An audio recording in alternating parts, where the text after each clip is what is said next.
aprenderam isso?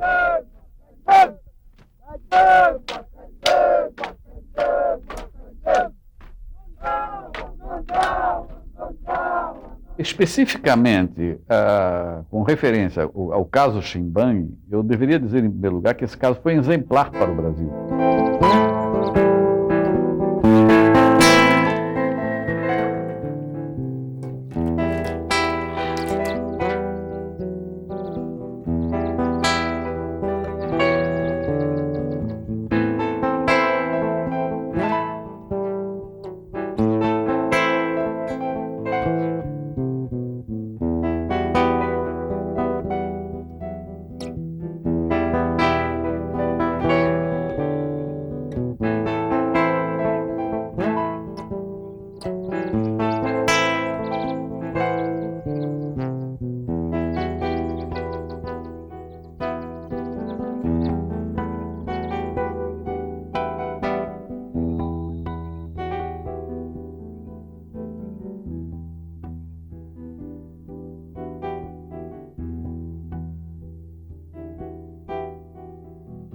Ela é um caso raro de liderança feminina entre os índios.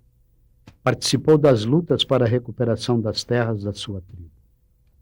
Trabalha regularmente apesar da idade avançada e incerta. Um documento registra o seu nascimento em 1898 e outro em 1916. É a mãe velha e querida não apenas dos 9 filhos que teve, mas de toda a sua aldeia, porque fez muitos partos. Seu nome indígena é Fendol, que ela diz significar arma. O nome português é tão expressivo quanto ela própria. Ana da Luz Fortes do Nascimento.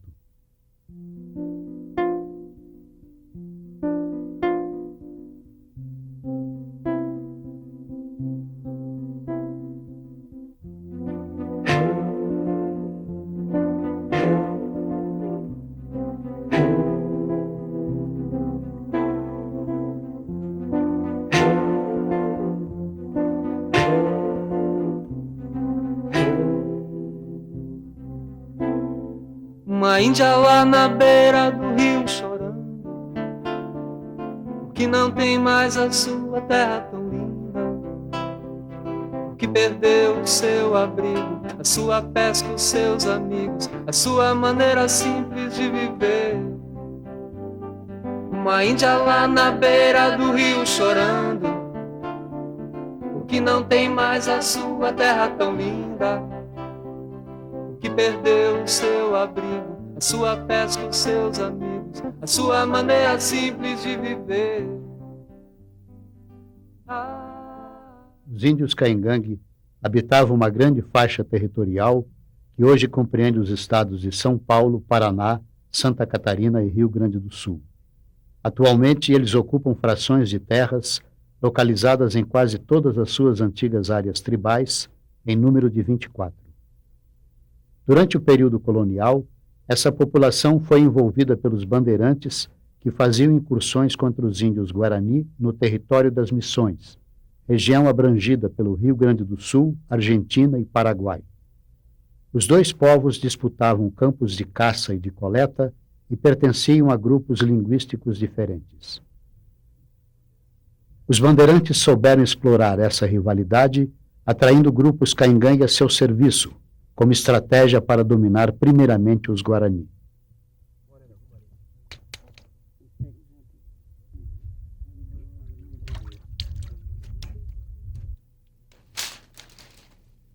Sob o regime imperial, em 1850, era criada a Lei de Terras, instrumento mascarado como projeto desenvolvimentista que estabeleceria a colonização estrangeira. A lei determinava o aldeamento, ou mais exatamente, o confinamento dos indígenas para aumentar o volume de terras públicas, que seriam impropriamente consideradas devolutas. Na verdade, atendia aos interesses das classes dominantes, facilitava a acumulação e a especulação, ao mesmo tempo em que excluía índios, caboclos e pequenos agricultores brancos. No período republicano, o domínio das terras foi transferido para os estados. Em Santa Catarina, o governo tratou apenas de negociar as terras com as companhias colonizadoras, ignorando a existência dos indígenas e a própria lei, que previa a criação de reservas. A chamada colonização do Oeste e ainda está para ser devidamente estudada e desvendada nos seus meandros, não é? Como companhias colonizadoras, depois da Guerra do Contestado, dominaram essa terra, não é? E com a conivência de autoridades em Florianópolis. E neste cenário, tanto os índios foram altamente prejudicados, como foram prejudicados, por exemplo, os caboclos que haviam participado da Guerra do Contestado, ou que não tinham nada a ver com a Guerra do Contestado, mas que eram ocupantes sem documento, não é? Eram apenas poceiros. Toda essa gente foi expulsa e ficou no cenário, digamos assim, de prestador de serviço, de mão de obra para os que estavam chegando. Então, é evidente de que o caso Chimbangue é um caso exemplar para se compreender as incongruências da nossa formação histórica.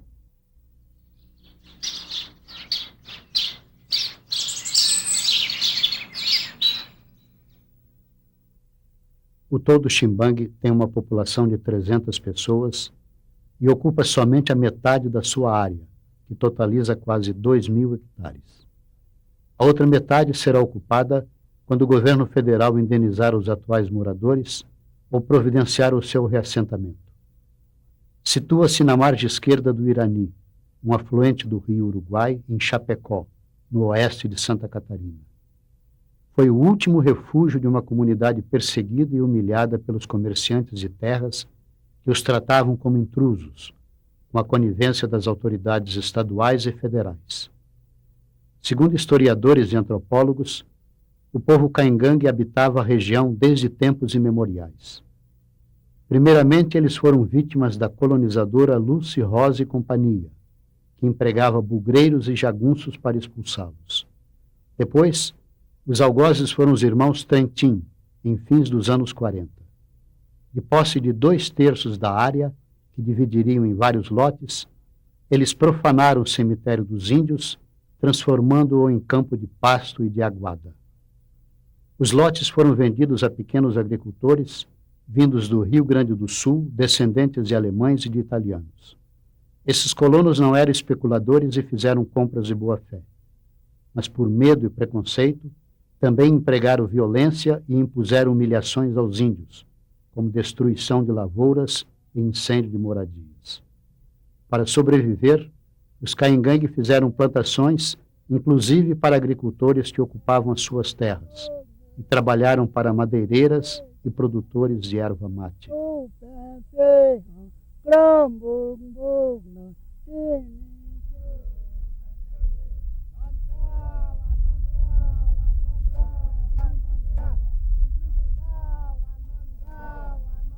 No início dos anos 80, a ditadura militar agonizava, mas continuava como desde que usurpou o poder em 1964. Insensível às grandes causas populares como a reforma agrária e a questão indígena. Nesse período, com o apoio de várias entidades solidárias, dentre elas o Conselho Indigenista Missionário, os caingangue levaram sua luta para o plano político. Foi aí que se conheceu Ana da Luz, a Fendó, uma testemunha indesmentível do sofrimento do seu povo. Mulher de muitas vigílias e greves de fome para defender os seus direitos.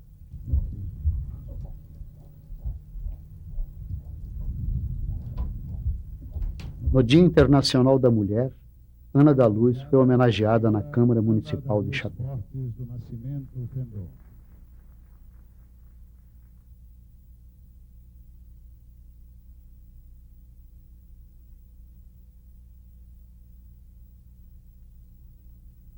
A Constituição Brasileira de 1988 reconheceu o direito dos indígenas às terras ocupadas tradicionalmente, considerando nulas quaisquer transações feitas com elas. Mas isso foi uma conquista desta Constituição de 88. Quando nós estamos tratando desse conflito entre índios de Chimbangue e colonos na área de Chimbangue, no início dos anos 80, Esta situação ainda não estava, naturalmente, plenamente clara. E houve necessidade de várias interpretações jurídicas para se reconhecer esse direito. O indigenato foi um dos pontos de referência. A partir de determinadas discussões entre juristas e antropólogos e também historiadores, foi possível resgatar toda a legislação colonial, porque quando Portugal começou, evidentemente, esse processo de domínio do atual território brasileiro, nos primeiros momentos, a legislação portuguesa tratou as populações indígenas como nações. Ocorre que, a partir de um determinado momento, especialmente nos momentos que se aproximava a transmigração da família real para o Brasil, a legislação começa a tratar de indivíduos. E todo aquele referencial a um povo que está por trás de uma nação, não é? Desapareceu. Nó tem carne que é.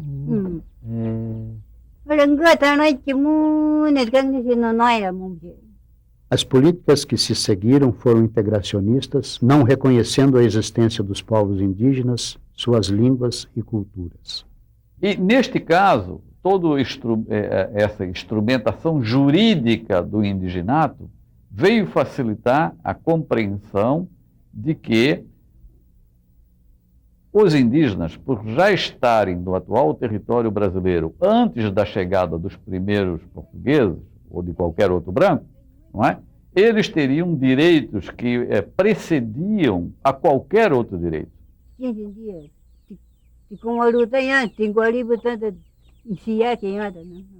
Quer dizer, todo esse contexto dessa discussão do indigenato remete a um processo também particular brasileiro, que é o processo de redemocratização do país. Quer dizer, o Brasil não pode ser visto como vinha sendo, especialmente de uma forma até exacerbada durante o regime militar, de 64 ao meados dos anos 80, onde se pretendia ter uma nação apenas do chamado povo brasileiro. Ora, o Brasil é um país formado por imigrantes de várias origens, alguns que vieram para cá por vontade própria, caso de muitos europeus. Nós temos de ver que no Brasil nós temos uma população que veio para cá na amarra, que são, por exemplo, os escravos, os descendentes de escravos, hoje os chamados afro-brasileiros. E aqui no atual território brasileiro havia várias populações indígenas, fala-se de mais de 500 povos indígenas. Havia uma população que estima-se hoje entre 4 e 6 milhões de pessoas, dos quais nós temos hoje, atualmente, 350 mil descendentes, para não falar de remanescentes. Bem, hoje nós temos, mesmo assim, cerca de 200 povos indígenas no Brasil. Então, esse contexto, na Constituição de 88, nas discussões que ocorreram em vários níveis, e num cenário, evidentemente, que decorrente de um processo autoritário exacerbado, permitiu que houvesse um avanço real, não é, no que se refere aos chamados direitos indígenas do nosso país. A Constituição reconheceu o direito desses indígenas à terra, mas reconheceu também o direito deles manterem suas línguas, suas culturas, tendo direito a ter uma educação na sua própria língua e, simultaneamente, ter o direito à assistência do Estado para que consigam sobreviver. Na prática, isto até hoje está sendo muito mal feito.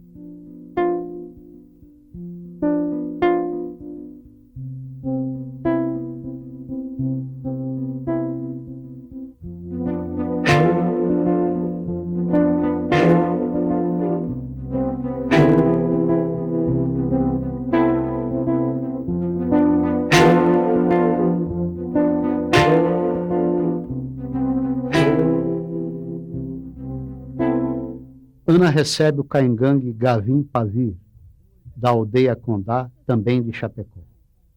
Através da tradição oral, a história é passada aos mais novos.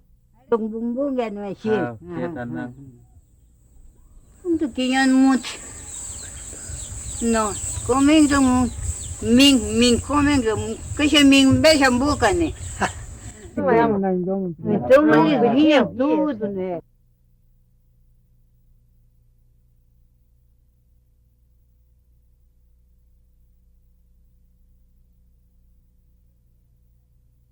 Eu nasci no Ximbangue, aqui. Que minha mãe foi me comprar no mato. Minha mãe foi me comprar no mato. Ela me trouxe no vestido. Assim. Eu tinha minhas vó, né? Então elas cortaram em bico. Então eles disseram, vai ficar aqui. Às vezes nós íamos no pinhão assim, lá nós juntávamos pinhão, fazia aquela sapecada lá no mato para nós comer. Para nós estava bom, agora para mim está ruim. Agora para o índio está ruim. Lá no pé de cor eles iam, eu ia lavar roupa lá, né? Eles estavam nadando, para lá e para cá, pegando peixinho. Onde nós lavava roupa, tomava banho no Irani. Naquele tempo, o pé de cor era bem limpo. Agora hoje em dia tem uma sujeira que não dá nem para tomar. O branco sujou tudo, o branco ponhou lá o lixo lá em cima. E agora a água está virando um óleo. Vem tudo quanto é sujeira.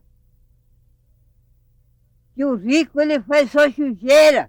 Ele não faz capricho. O mato era sertão desde eu ia até na Serra da Tintim. Taquará, é ali onde vem agora esses carros. Ele era mato. Taquará do Goma, assim.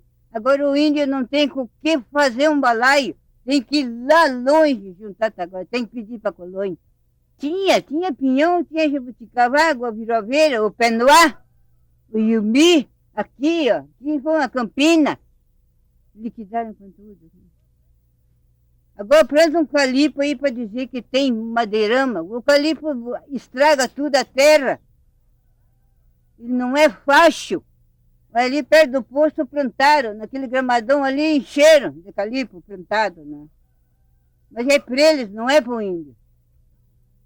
Para cortar um pedaço de madeira, derrubar para fazer lenha, eles não querem, tem que pedir para eles, né? Assim mesmo eles querem dizer que é planta para vocês, para os filhos, para os netos, é mentira. Esse não cola comigo. Para ela ficar boa, só que plantasse o mato virgem, para ela ver se ficava boa. Mas nem assim ela não fica boa. Ela está muito estragada demais. Agora estão lutando com veneno tudo para ir, né? E que arruina tudo, né? Para mim não é bom. O que eu vou fazer, né?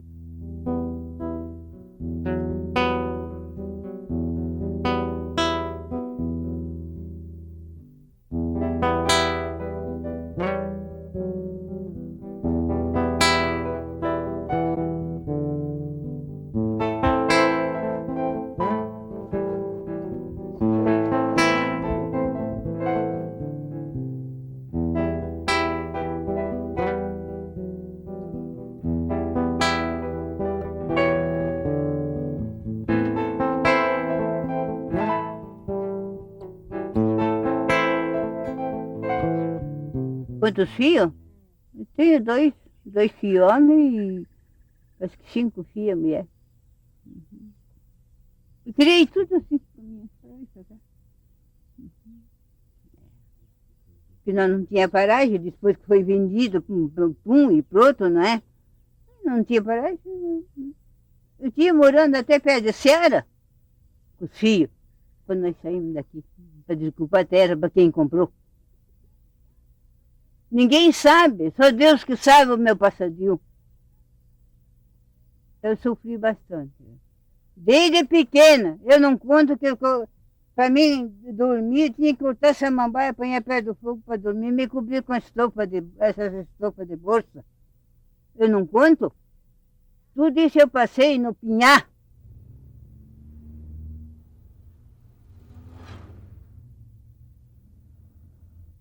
Sempre que pode, Ana da Luz vai ao centro de Chapecó. Nome indígena que significa Chapadão Alto. Até 1938, a cidade se chamava Passo dos Índios.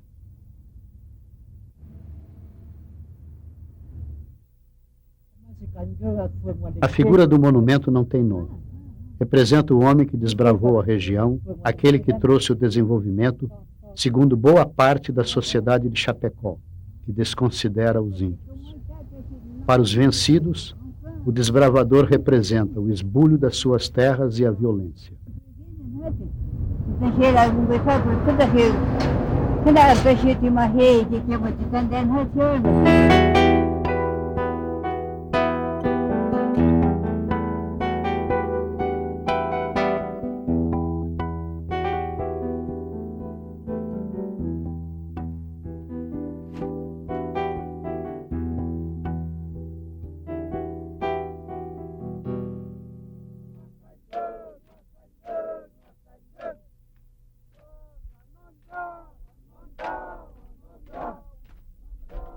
Em 1985, Ana da Luz integrou uma comissão que foi a Brasília para tratar das terras do Ximbangue. Durante 3 meses, participou de um sem número de reuniões com ministros e assessores. Só no âmbito da Fundação Nacional do Índio, FUNAI, houve perto de uma centena de encontros.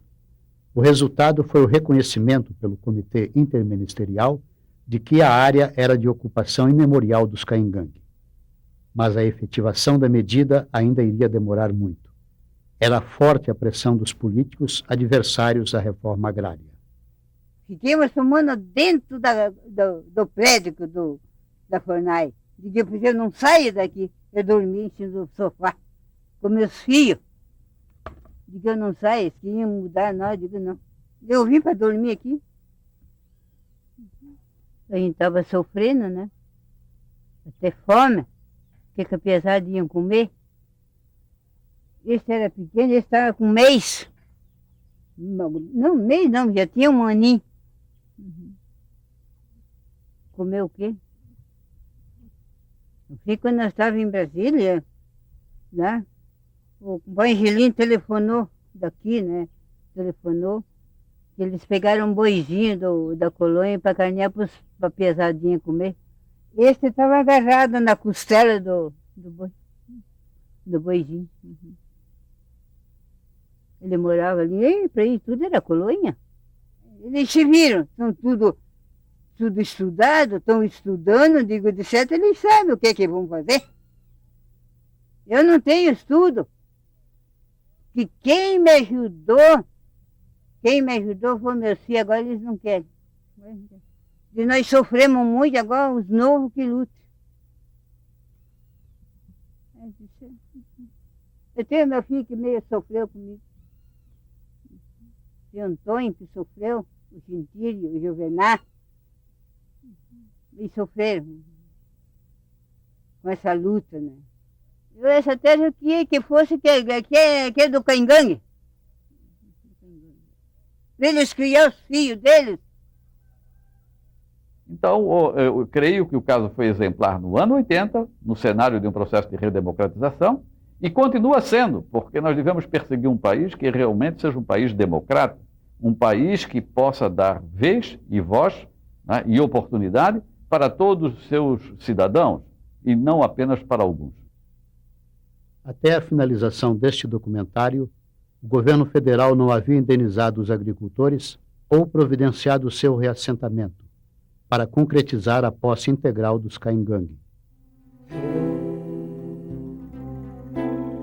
Uma índia lá na beira do rio chorando, porque não tem mais a sua terra tão linda, porque perdeu o seu abrigo, a sua pesca, os seus amigos, a sua maneira simples de viver.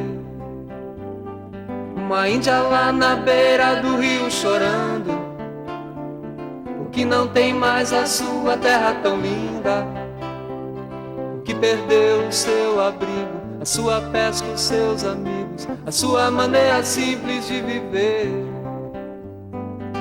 Ai, se eu pudesse, faria voltar tudo de novo, as tribos, a felicidade de um povo.